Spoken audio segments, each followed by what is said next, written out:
श्री स्वामी समर्थ. तर आज सकाळी सकाळी घरातील सर्व कामं आवरून घेतली. कामं झाल्यानंतरनं देवाची पूजा करून घेतली. आज होता मार्गशीर्षमधला दुसरा गुरुवार, तर इथे देवीची पूजा मांडली.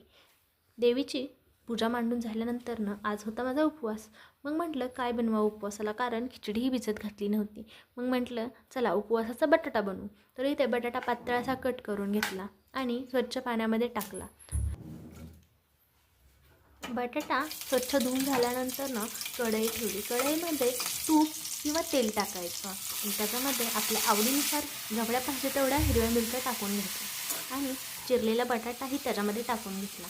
बटाटा परतल्यानंतर त्याच्यामध्ये थोडंसं मीठ टाकलं आणि शेंगदाण्याचं असं मोठं असं कूट टाकून घेतलं. चांगलं परतून घेतलं आणि त्याच्यामध्ये थोडंसं पाणी टाकलं आणि झाकण टाकलं आणि 10 मिनटं वाफेवर शिजवून घ्यायचा. तोपर्यंत मी बाकीची कामं आवरून घेतली. 5 मिनटानंतर आल्यानंतर तयार आहे आपला बटाटा. व्हिडिओ आवडल्यास व्हिडिओला नक्की लाईक करा. Bye bye.